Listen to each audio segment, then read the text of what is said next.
between self-reflection and being outrightly harsh on yourself. We spend our whole life trying to believe the nice things people say to us, but when in reality, it's so much easier to think you're a piece of shit. This is where Lucy comes into the story. The funny thing is, Lucy actually considers herself very clever, and that by avoiding her problems and blocking them out, she's utilising time wisely, instead of letting it dwell and affect her.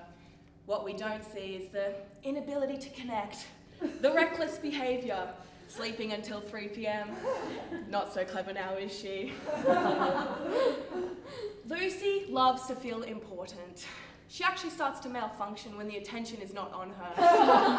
As a result, she likes to give these elaborate TED Talk-like monologues to the people around her. Her parents are practically begging her to become this well-rounded, emotionally consistent person that's always there for everyone else, ready to give up her stability for the benefit of others.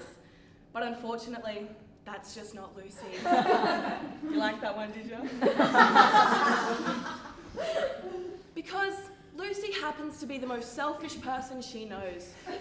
She doesn't know how to be a support system. She doesn't know what the fuck is going on. Her world is just swirling around her while she's forced to think how the fuck she's supposed to pay for things and how she's supposed to maintain friendships in her life when in reality, she doesn't really care. Gosh, this Lucy chick sounds like a real piece of work.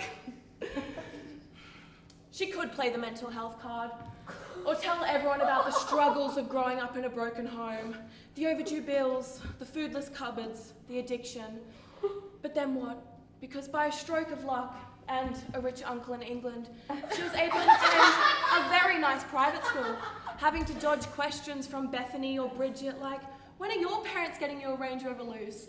Are you going to Aspen or Switzerland to ski this winter? So what excuse could she make then? Lucy knows there are bigger problems in this world. Unfortunately, Lucy doesn't think she's privileged at all, because in her eyes, using an esky to keep her almond milk cold because the second-hand fridge that is older than her has finally tapped out, and as a result has given her a victim complex and an excuse to feel sorry for herself for at least the next 6 months. Safe to say, the fridge and Lucy have both reached their limits. Luce, it's like we're permanently camping. I don't like camping. Yes, you do. Lucy, the self-titled stay-at-home daughter. Not because she wants to be, but because she kind of has to be. She calls her mother her housemate because that's what the relationship is starting to feel like these days. I mean, to be fair, she does pay for rent and buys her own food like those real adults do, but she does still live at home. Do not sympathise with her. Whatever you do, Lucy knows there are bigger problems out there. She knows her financial issues are not that deep. She does, I swear. She gives like $10 a month to World Vision, and not just because it makes her feel good. She is the most selfish person she knows. Now, at this point in my talks, I like to open up the floor to the audience for any questions. Does anyone have any questions? Yes, you at the back. Who are you again, and what is your relationship to Lucy? What? Who am I? Well, who are you? Why are you asking me so many questions? Why are you asking me so many questions? I